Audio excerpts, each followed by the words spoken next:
Meus alunos não prestam atenção na minha aula porque eles não têm interesse de aprender, eles estão desinteressados, não têm motivação, estão perdidos e eu, como professora, não sei o que fazer. Professora, se você se sente assim, esse vídeo é para você. E aí, gente, tudo bem com vocês? Sejam muito bem-vindos de volta ao meu canal. Eu sou a professora Débora Marques e hoje vou conversar com vocês sobre como lidar com alunos desinteressados. Pega seu cafezinho aí e vem comigo. Nós sabemos que, como professoras, uma hora ou outra enfrentaremos esse cenário de entrar na sala de aula, começar a lecionar e o nosso aluno não está nem aí.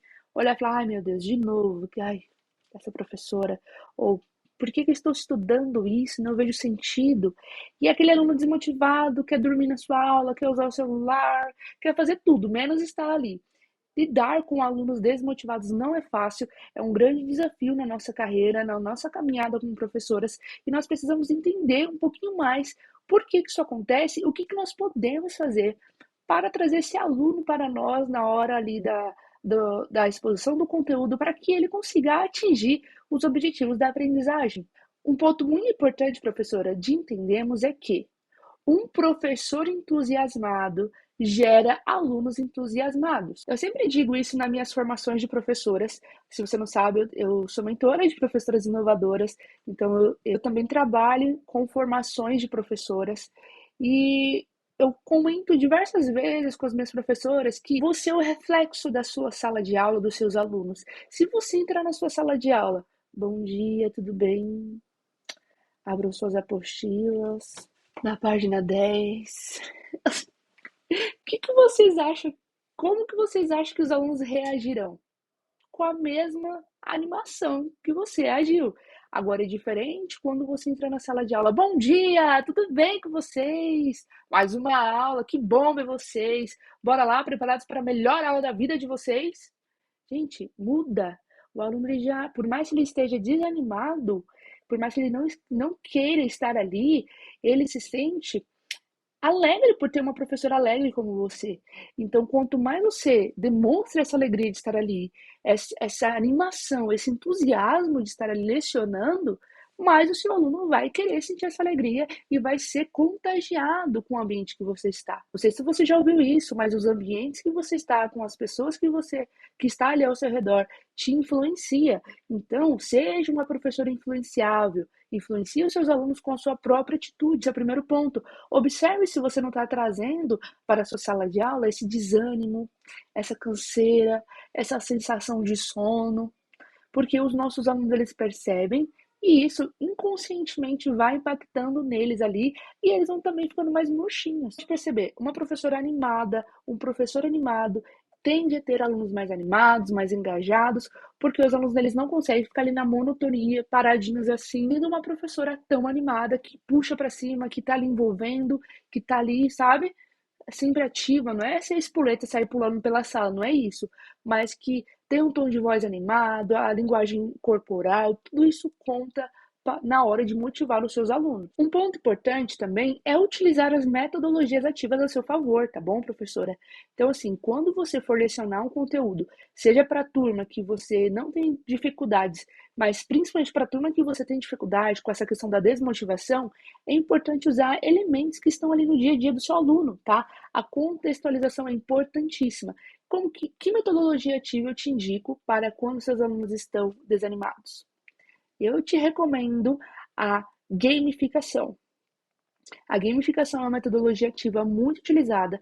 Inclusive, se você não sabe muito bem sobre metodologias ativas, tá tudo bem, é normal, principalmente se você for uma professora iniciante, tá bom?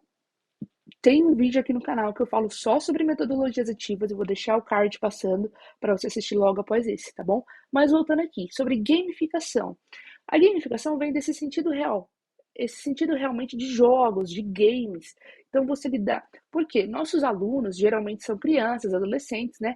Que estão inseridos por jogos, por estímulos. Então, levar esses estímulos, essas competições para a sala de aula é importantíssimo, porque isso faz com que os nossos alunos fiquem mais animados para participar da aula, porque eles olharão e falarão: poxa, não é mais uma aula em que eu vou abrir minha apostila e vou ficar respondendo exercício, em que eu vou abrir meu caderno, vou ficar copiando o que a professora escreveu no quadro. Vai ser uma aula diferente, uma aula em que eu vou competir com outros grupos, que talvez no final até ganhe um presentinho, um prêmiozinho. Trabalhar com as metodologias ativas te proporciona isso, novidades na sua sala de aula. Então, os alunos, eles não podem ficar na monotonia de pensar, ah, agora é a aula da Débora. Ah, de novo a aula da Débora, ela vai fazer a mesma coisa. A apostila, depois copiar no caderno. Não, o seu aluno tem que ser o contrário. Tem que ser o contrário, professor. O seu aluno tem que olhar no horário e falar assim, quem é a aula de quem agora? Ah, a aula da Débora. Nossa, legal. O que será que ela vai fazer hoje? Ela sempre traz coisas diferentes para a sala. O que será que ela vai fazer hoje? E essa é o que nós esperamos que os nossos alunos falem de nós quando escutam que teremos aula com eles agora, ok? Então, assim, pense nesses dois pontos, tá bom? Outra questão muito importante aqui, nós precisamos identificar as habilidades dos nossos alunos, porque muitas vezes os nossos alunos eles não são motivados, não têm motivação de participar da sua aula, porque pode ser que ele não tenha a habilidade essencial que você está querendo que ele demonstre, ou pode ser que, então, às vezes, por uma insegurança, por não querer demonstrar que não sabe, ele acaba ficando acanhado e não tem motivação para participar da sua aula, porque ele não quer se expor, mostrar que ele não sabe muito bem como desenvolver aquela tal habilidade que você propôs.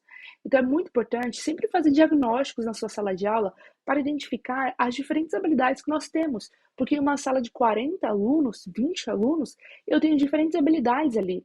Então, identificar quais são as habilidades de cada aluno é muito importante, porque quando você for lá, no momento de planejar as suas aulas, você já vai olhar e falar, ah, nessa sala aqui, esse aluno aqui, eles preferem isso, né? Eles têm habilidades nessa parte. Já o outro grupo tem habilidade nesse outro aspecto, então eles se complementam.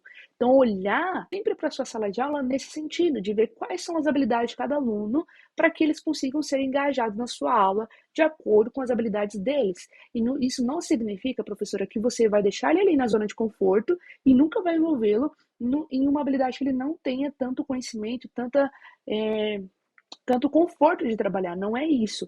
Mas você vai inserir nessas habilidades que ele não tem tanta facilidade aos poucos, tá?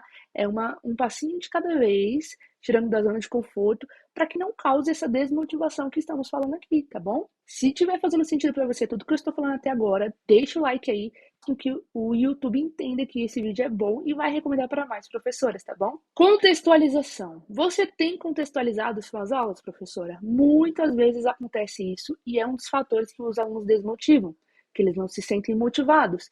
O professor está ali, a professora está ali falando sobre o conteúdo e o aluno não vê sentido no conteúdo, simplesmente pelo fato de que ele não enxerga o conteúdo no dia a dia dele.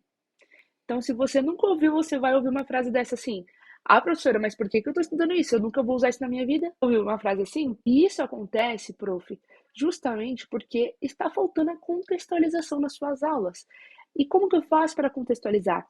De novo, você precisa conhecer os seus alunos. Então, saber o que eles estão consumindo, quais filmes, séries, músicas eles estão consumindo, quais são os repertórios que eles já possuem, é importantíssimo, porque vai ser a partir desse cenário do que eles consomem, desse repertório que eles têm, que você vai conseguir contextualizar as suas aulas, tá bom?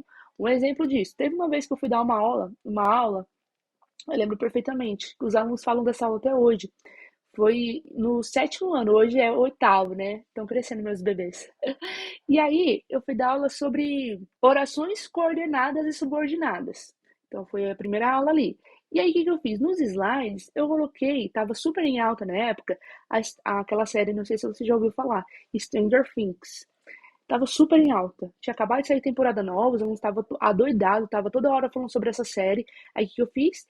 Peguei nos meus slides e coloquei um monte de foto dos personagens. Então foi como se quem estivesse apresentando o conteúdo eram os personagens de Stranger Things. Então eu coloquei lá Max, coloquei a 11, coloquei um monte de personagens nos meus slides como se eles estivessem contando. E também usando exemplos deles, da série, diálogos das séries para exemplificar as orações coordenadas. Então, assim, quando os alunos, primeiro, quando eu abri os slides, coloquei lá, hoje você vai aprender orações subordinadas, coordenadas com a marca. E aí tinha o fundo, assim, do Stranger Things.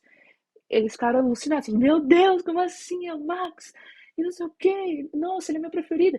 Pronto, começaram a já se motivar na sala, começaram a ficar animados, porque eles reconheceram algo que era familiar para eles, com algo que eu queria mostrar de novo. Então eu uni duas coisas, eles viram sentido porque eles já tinham consumido algo semelhante.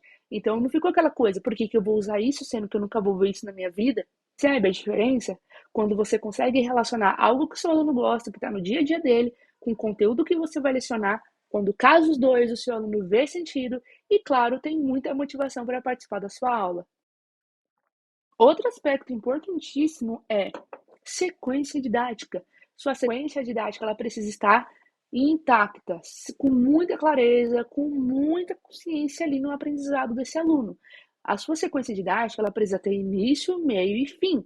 Ou seja, é a sua aula que precisa ter essa sequência. Por quê? Se o professor está confuso dessa sequência, não sabe o que falar primeiro e depois que exemplo que ele vai dar, como que ele vai finalizar a aula, o próprio aluno ele fica confuso e, consequentemente, a motivação do aluno cai. Entender esse aspecto é importante. Se você não tem muito conhecimento sobre sequência didática, como montar uma sequência didática, fique tranquilo. Você está no canal certo, tá, professora? Que aqui eu vou te ajudar. Tem um vídeo sobre sequência didática que eu criei essa semana, postei para vocês, vou deixar também o card passando, que é importantíssimo nós termos muita clareza na nossa sequência didática. O que vai ter na nossa aula, do início, o meio e o fim. Porque assim você consegue construir uma linha lógica para o nosso aluno, tá? Não vai ser aquela coisa, aqueles blocos separados que o aluno vai falar, nossa, mas ela ainda está falando daquilo? E nossa, ela já pulou para isso? Não estou entendendo mais nada. Isso não pode acontecer na sua aula. Você precisa ter clareza antes de passar o conteúdo para o seu aluno. Como que eu faço isso? Com sequência didática, tá? Não esqueça de ver esse vídeo que é muito importante para a sua formação, professora. Você ficou com alguma dúvida? Deixa aqui nos comentários, não saia com dúvida, tá? Eu quero muito te ajudar. E claro, se você tiver sugestões de novos vídeos, coloque aqui, que eu quero muito te ajudar na sua formação, tá bom, professora? Espero muito que você tenha gostado desse vídeo. Um grande beijo e eu te espero no próximo. Até lá!